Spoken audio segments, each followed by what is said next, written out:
तो हेलो दोस्तों। तो जैसा कि आप सभी को पता है कि अवकल समीकरण चैप्टर चल रहा था, जिसमें कि अपन ने 10 लेक्चर ऑलरेडी ही कंप्लीट कर लिए थे। आज 11वां लेक्चर है। 11वें लेक्चर में आज हम प्रश्नावली 9.5 को फिनिश करने वाले हैं। जो भी कुछ क्वेश्चंस रह गए थे, मैंने आपको आधे क्वेश्चंस करवाए थे। आई थिंक 6-7 क्वेश्चन तक करवा दिए थे। बाकी 3-4 क्वेश्चन आप लोगों के लिए होमवर्क दिया था मैंने, और हिंट भी दे दी थी मैंने कि कैसे होंगे। तो आप लोगों ने अगर उसको सॉल्व कर लिया है तो अच्छी बात है, और नहीं तो आप लोग ये आगे के हैं, इनको देखिए। और इनको आप जब समझ जाएंगे तो आप प्रीवियस क्वेश्चन यानी कि जो भी 3-4 क्वेश्चन नहीं मैंने करवाए हैं वो भी आप लोग सॉल्व कर ले जाएंगे। ठीक है, तो क्या करिए आप लोग, देखिए आज हम 11 से लेकर के 15 तक के, और कितने प्रश्न बचे हैं? 11 से 15, 1 मिनट, और एक आध ही प्रश्न और बचे होंगे मेरे हिसाब से, सिर्फ और सिर्फ 1-2, हाँ 2 प्रश्न और बचे थे। 16 और 17 यानी कि टोटल 17 क्वेश्चन थे। 15 तक के ये लिख के रखे मैंने। 16 और 17वां MCQ है, तो मैं ऐसे ही आपको बुक से देख करके ही बता दूंगा, कोई दिक्कत नहीं है। मैं क्वेश्चन बोल करके आपको समझा दूंगा क्यों इसका आंसर ये करेक्ट है। ठीक है, सॉल्यूशन भी मैं बता दूंगा। अच्छा, तो फिलहाल अभी देखते हैं हम लोग कि ये प्रश्न 11 से लेकर के 15 तक को करना कैसे है। तो उस प्रश्न को समझाने से पहले मैं आपसे एक चीज़ कहना चाहूँगा कि अभी तक आपने हमारे चैनल को लाइक और सब्सक्राइब नहीं किया है तो तुरंत लाइक और सब्सक्राइब कर लीजिए, क्योंकि हमारे चैनल पर ऐसे ही नॉलेजेबल वीडियो मिलेंगी आपको, और काफ़ी लेक्चर्स आपको मिल जाएंगे हमारे मैथ की सीरीज़ के। पर्टिकुलर एक एक चैप्टर के 10-10 लेक्चर, 20-20 लेक्चर, मतलब कि जब तक वो चैप्टर एंड ना हो जाए, स्टार्टिंग से लेकर के एंड तक के विथ कॉन्सेप्ट भी हम समझाते हैं उसको। तो ये सारी फैसिलिटीज़ हमारे इस यूट्यूब चैनल विकास क्लासेस में आपको प्रोवाइड कराई जा रही हैं, और हम डे बाय डे इस प्लेटफॉर्म अपने विकास क्लासेस को डे बाय डे और बेटर ही करेंगे। और जो भी हमारी कुछ कमियां हैं, जो भी हमारे अभी क्वालिटी आप लोगों को नहीं ठीक मिलेगी कि हाँ वीडियो क्वालिटी नहीं अच्छी, माइक की क्वालिटी नहीं अच्छी, थोड़ा सा मतलब बोर्ड भी छोटा है, तो ये सारी चीज़ें दिन ब दिन हम और इम्प्रूव इसको करते जाएंगे। तो बस सिर्फ और सिर्फ ये सब कुछ तभी हो सकता है जब आप लोग थोड़ा सा हमें सपोर्ट दिखाएंगे। अगर आप लोग थोड़ा सा हमें सपोर्ट करेंगे तो हम इन सारी चीज़ों को ज़रूर बदलेंगे और आपको एक बेहतर प्लेटफॉर्म आपको प्रोवाइड कराएंगे 10th और 12th की स्टडी के लिए, जिससे आप लोगों के लिए भी एक बढ़िया रास्ता रहेगा और आप लोगों के लिए एक बढ़िया प्लेटफॉर्म मिल जाएगा पढ़ने के लिए, स्टडी करने के लिए। विदाउट कोई भी आपको कॉस्ट नहीं देनी पड़ेगी, फ्री ऑफ कॉस्ट। सिर्फ और सिर्फ आपको बस एक काम करना है, वो काम ये है कि आपको सिर्फ और सिर्फ एक सब्सक्राइब और एक लाइक ज़रूर करना है। और हाँ, हमारी जो भी डेली की वीडियोज़ आती जाएंगी उसको वॉच ज़रूर करिएगा। ठीक है, सिर्फ और सिर्फ एक सब्सक्राइब से आपके एक सब्सक्राइब से इतना सारा चेंजमेंट हो सकता है, इतनी सारी चीज़ें बदल सकती हैं, और इतने सारे स्टूडेंट्स जो लोग नहीं पढ़ पा रहे हैं ऑनलाइन, वो लोग और बेहतर पढ़ सकते हैं। तो सिर्फ और सिर्फ आपके एक सब्सक्राइब की वजह से। ठीक है, चलिए वीडियो को स्टार्ट करते हैं। तो ये 5 क्वेश्चंस मैंने लिखे हैं। ये 5 क्वेश्चन बहुत ही इंटरेस्टिंग है और बहुत ही सिंपल आसान है।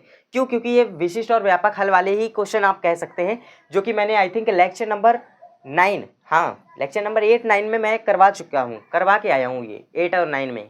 ठीक है, तो मेरे को इसमें ज़्यादा कोशिश नहीं करनी पड़ेगी समझाने की आपको, क्योंकि ये सब मैं एकदम बेसिक से ही बताते हुए आया हूँ।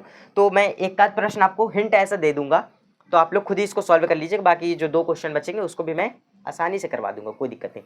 तो प्रश्न 11 से 15 तक के प्रश्नों में प्रत्येक अवकल समीकरण के लिए दिए हुए प्रतिबंधों को संतुष्ट करने वाला विशिष्ट हल ज्ञात कीजिए।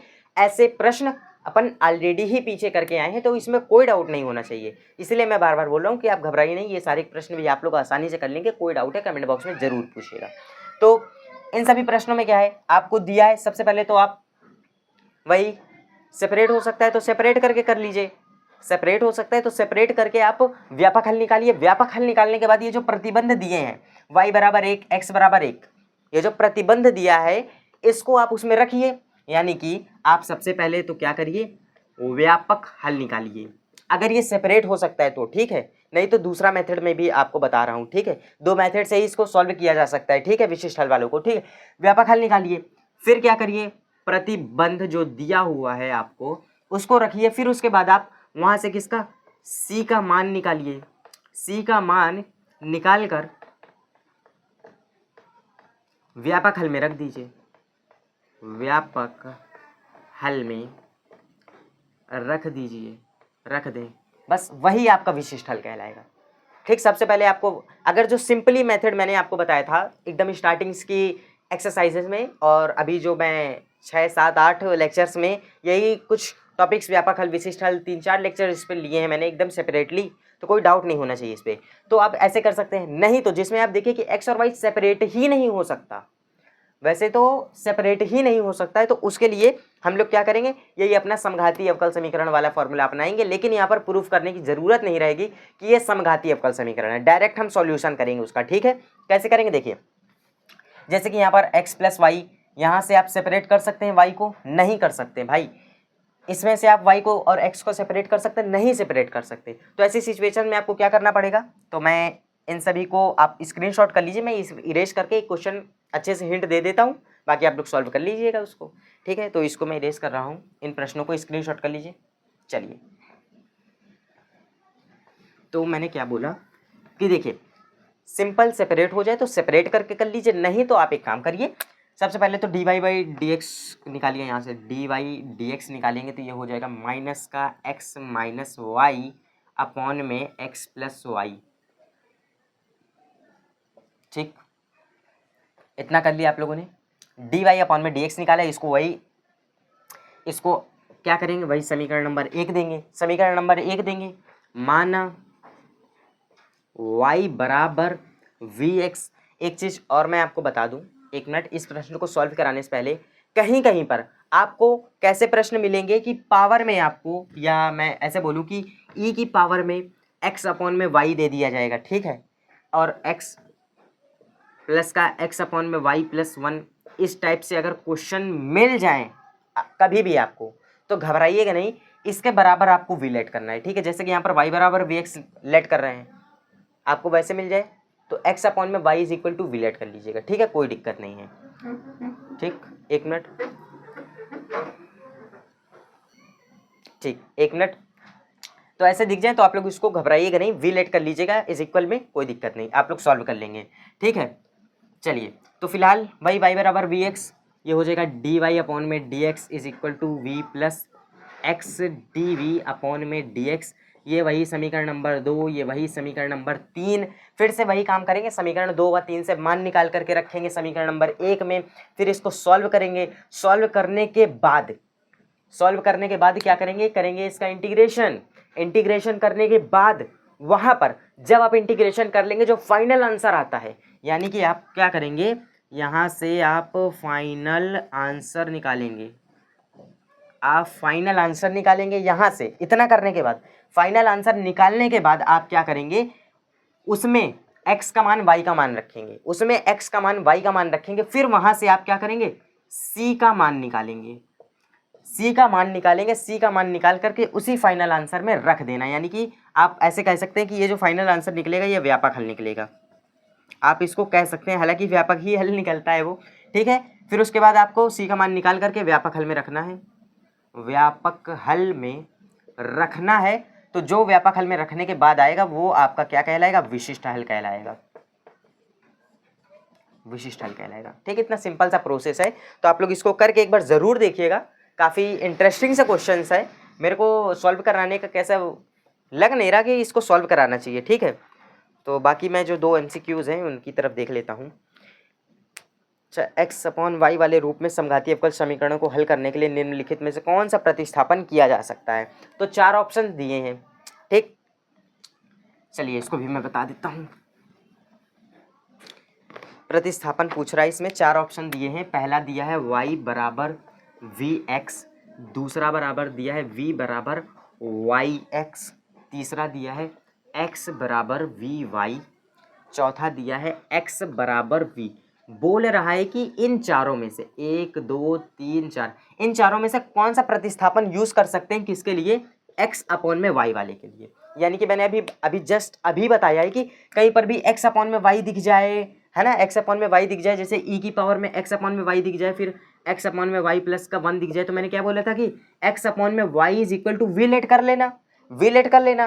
ठीक है, अच्छा, ये जो वी लेट कर लिया आपने, यही इसका प्रतिस्थापन है, यही इसका प्रतिस्थापन कहलाएगा। कौन सा प्रतिस्थापन यूज कर सकते हैं, इसमें पूछ रहा है कौन सा प्रतिस्थापन किया गया है या कौन सा प्रतिस्थापन कर सकते हैं, तो यही कर सकते हैं, लेकिन ये तो ऑप्शन में दिख नहीं रहा है, तो इसको थोड़ा सा सिंप्लीफाई कर लो, इस y को इधर भेजो, ये क्या हो गया, x बराबर वी वाई, क्या हो गया ये x बराबर वी वाई, एक्स बराबर वी वाई दिख रहा है कहीं? ना दिख रहा हो तो इसको और थोड़ा सा मतलब इधर उधर बस वैल्यूज रख के देख लो, जो भी ऑप्शन दिख जाए। x बराबर वी वाई तीसरा दिख रहा है तो इसका तीसरा करेक्ट आंसर है। बहुत सिंपल सा क्वेश्चन था यार ये। 17 नंबर में से पूछ रहा निम्नलिखित में से कौन सा समघातीय अवकल समीकरण है। समघातीय अवकल समीकरण में चाहे तो एक एक करके चारों को चेक कर डालो, नहीं तो साफ साफ देख लो इसमें, एक वेरिएबल, दो वेरिएबल, 3 2 5 6 4 10, एक तरफ 10 है एक तरफ 5 है, नहीं। एक्स वाई इधर 3 है इधर 3 है उधर 2 है, ये भी नहीं हो सकता है।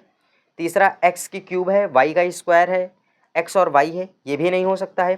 पांचवा क्या फंसेगा, वाई का भी स्क्वायर है, यानी कि सबका ही स्क्वायर आ रहा है, यानी कि ये समघाती है। ठीक, चौथा वाला इसमें करेक्ट आंसर है, समघाती है। ठीक है, तो ये 17 तक के मैंने आपको बता दिए हैं, बाकी 11 से लेकर के 15 तक के मैंने आपको हिंट्स ही दिए हैं, मैंने सॉल्यूशन नहीं करवाए हैं। ठीक है, क्यों? क्योंकि ये विशिष्ट हल वाले क्वेश्चंस हैं, मैंने प्रीवियस लेक्चर्स में ऑलरेडी ही करवाए हुए हैं, तो आप लोग उसको वॉच करके आराम से इसको सॉल्व कर सकते हैं, कोई डाउट नहीं होगा आप लोगों को। बाकी 16 और 17 मैंने एमसीक्यू थे, ये बता ही दिए हैं। नेक्स्ट लेक्चर में अपन लोग पढ़ेंगे क्या, रैखिक अवकल समीकरण। ये हमारा लास्ट फॉर्मेट्स होने वाला है, लास्ट फॉर्मेट है, ये लास्ट टाइप है इस अवकल समीकरण का। और कोशिश करेंगे कि 10वां 11वां लेक्चर है ये, और सोचा था कि ये 9वें 10वें लेक्चर में ख़त्म हो जाएगा, लेकिन क्या करें कि इसमें समझाने वाली चीज़ें ज़्यादा पड़ जाती हैं, क्योंकि काफ़ी सारे फॉर्मेट्स भी आ जाते हैं, काफ़ी सारे डिफरेंट टाइप्स के क्वेश्चन भी आ जाते हैं, तो इसीलिए लेक्चर्स की नंबर थोड़े से ज़्यादा हो जाते हैं। बाकी कोई डाउट नहीं, और आपका ये चैप्टर भी जल्दी ही ख़त्म हो जाएगा, ये चैप्टर भी जल्दी ही ख़त्म हो जाएगा। आई थिंक 12 जनवरी तक, 11-12 जनवरी तक ये चैप्टर एकदम फिनिश हो जाएगा। बाकी उसके बाद 2 से 3 चैप्टर बचेंगे, आराम से उसको हम लोग फिनिश करेंगे। इसके बाद हम लोगों के 2 ही 3 चैप्टर बचेंगे, कोई दिक्कत नहीं, आराम से फिनिश कर लेंगे। बाकी कल अपन लोग वही रैखिक अवकल समीकरण पढ़ेंगे, तो कोई दिक्कत नहीं है। तब तक के लिए बने रहिए हमारे इस यूट्यूब चैनल पे। और हाँ, अभी तक अगर आपने लाइक और सब्सक्राइब नहीं किया है तो कर लीजिए। क्यों? क्योंकि मैंने इसका रीज़न स्टार्टिंग में बताया हुआ है, क्यों लाइक और सब्सक्राइब करना है।